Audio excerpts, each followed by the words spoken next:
So we pick up right where last episode ended. Rhaenyra flew off to see who was riding Sea Smoke. So here she is confronting Adam, trying to figure out where his allegiances lie. And in fact, he's on her side. This is Adam's chance to make something spectacular out of his mundane life. Apparently they feel like the gods sent down this dragon for him. You can't deny what the gods say. That's a big theme in this episode, the idea that I think Rhaenyra is listening to the so-called gods. Maybe to her detriment? I don't know. But seeing Adam bond with Sea Smoke gives her some confidence. She was on the right track. She needs to find more of these dragon rider bastards, because they're all supposedly Targaryen bastards. The episode's called the Red Sowing, I guess alluding to the bloody sowing, the planting of these dragon seeds they're referred to. Dragon seeds are the dragon bastards of Targaryen royalty or whatever. And so they got that dragon blood in them apparently. You know, I like to think of it more like the dragons have this nice sense of smell. They can smell a good rider from a bad rider. You know, evolutionary speaking, they probably can sense that, like, okay, this rider is gonna keep me alive in the air in these dragon dances. And so that's what they do. So maybe, you know, Targaryen just had a lot of those good dragon riders, because the ones that weren't good died out because they got eaten by dragons or something. You know, so maybe just some people, regardless of the background, have the temperament, the personality to ride dragons. But I think this show is pretty much saying, like, oh, you gotta have some kind of Targaryen blood. Adam, of course, has some old Valyrian blood. Now, I thought maybe Valyrians also flew dragons, but apparently it's just Targaryens. But here we get a nice father and son scene. Corlys doesn't outright acknowledge that Adam is his son here. It would besmirch his image if he admits he, you know, had these bastard sons. You know, the best he could muster is say, well done. But that might be just enough for Adam here. That's the best he can hope for of any praise or acknowledgement from his father. But Corlys is a little bit more direct with Alan here, his favorite bastard. I guess because Alan is just a dutiful soldier, I guess. You know, saved his life and all, and does as he commands, and doesn't have high ambitions, you know. He's fine with just being a sailor. But he explains here that, like, the Valyrians weren't really dragon lords. So that dragon riding business must have come from the mother's side. Though Corlys has that silver hair, so I feel like he probably still has some Targaryen blood in him, right? Isn't that how it is? Or are the Targaryens silver haired because they have Valyrian blood? I don't know. Those old houses all mixed together probably at some point, right? Anyway, for now, if you got some of that silver hair, or someone in your family does, then you're probably a-okay to ride a dragon, or at least attempt it. This here is probably my favorite sequence of the episode. Young little boy Oscar Tully coming to meet Daemon, bringing along the River Lords to pledge allegiance to King Consort Daemon, but it's not going to be as simple and easy as Daemon wants, because everyone hates him, you know, rightly so. For being so young, Oscar's pretty aware. He lacks experience. He's going to refer to his predecessor when it comes to allying to Rhaenyra, but he's here to show Daemon that he also speaks for all of the Riverland lords.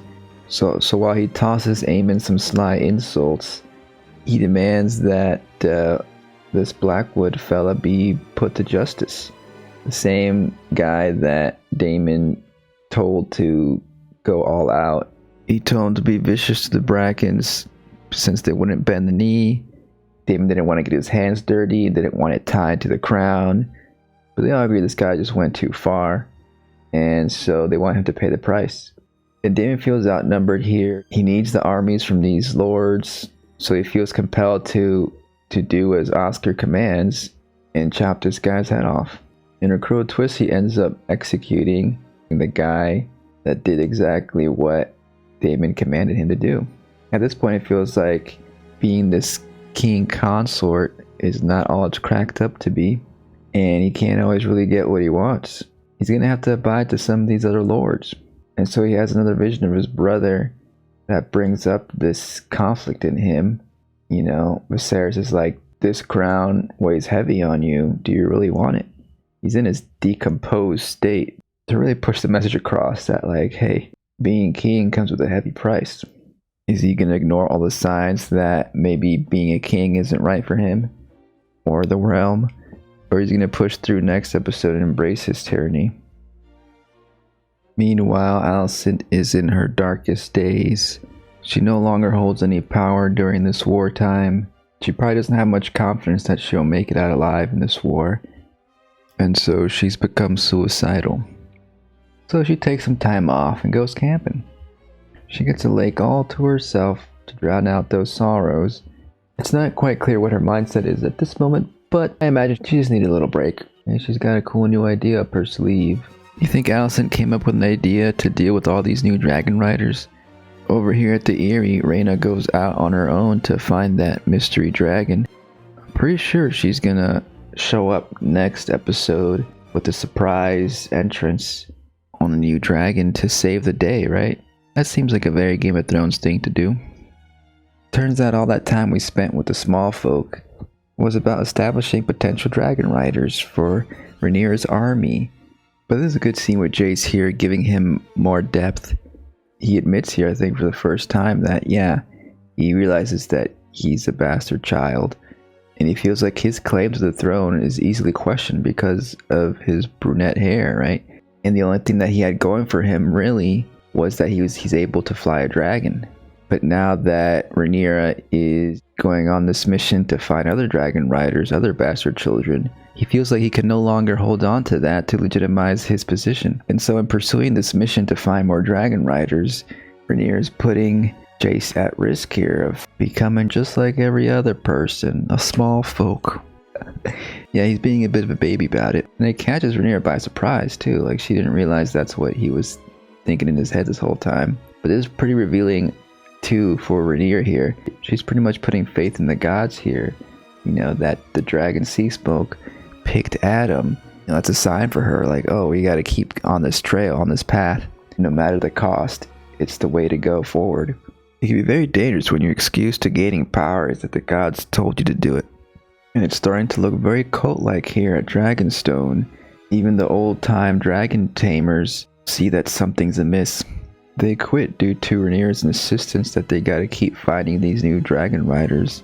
But it doesn't really faze her much, does it? Her method forward is pretty much ritual sacrifice, throwing all these potential riders into the dragon flames to see who comes out alive.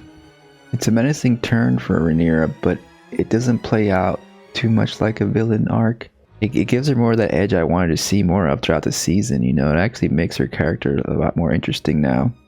She's no longer the rebel with the heart of gold that you can so easily root for 100%. So yeah, so that people get burned. Guess who makes it out alive? It's Ulf and Hugh. Hugh here wins over the dragon by being all tough and macho and confident. I was half expecting him to get chomped here and someone else to take his place. On one hand, that would have been more Games of Thrones-y, like, building up this character this whole time, only to have him get killed off. But I suspect he's going to end up dying anyway. But still, he's probably the most boring of these new small folk characters. I much prefer how Ulf got his dragon. He's kind of like the opposite of Hugh here. But he showed some reverence and respect or something by showing fear and obeisance towards Silverwing here. And that's what got, I guess, Silverwing to accept Ulf as a dragon rider. So Ulf goes on a ride with Silverwing to surprise everybody in King's Landing. I imagine this is all just spontaneous. He got on the Silverwing. They just started flying around. Apparently Dragonstone and King's Landing aren't too far away from each other. But that spooks Aemond, who rushes off to his dragon. He can't have another dragon intimidate his kingdom so easily. So he goes to chase and fears for his life for the first time, it seems. When, I guess from that distance, he can see the Dragon Queen, Rhaenyra, right there, ready for war, with 3 dragons behind her, and more to come. It's a nice shot to end the episode and get us ready for next week's big dance, I imagine. Seems like Rhaenyra has ascended. Feels like the gods are on her side and she's got all the ammunition ready to save the 7 kingdoms. Or maybe she's leaning too much into the dragon cult vibes. You think Mysaria will rein her in a little bit? Or will she be enamored even more by this dragon queen? We'll have to find out in the finale, which is shaping up to be pretty explosive, right? Isn't Kristen Cole and Allison's brother, aren't they on their way to Harrenhal to meet up with Damon? So is that going to be a dragon fight there? And then what, Rhaenyra's going to show up with her dragons, and Aemon's gonna, and then Alice River's gonna turn to an owl or something. I don't know. It's gonna be chaos. But I'm pretty sure they planned this season to tie in real good with season 3, so there could be a big major cliffhanger. I hope it's still satisfying though. But yeah, that'll do it for now. I'll see you next time under the moonlight. Bye bye.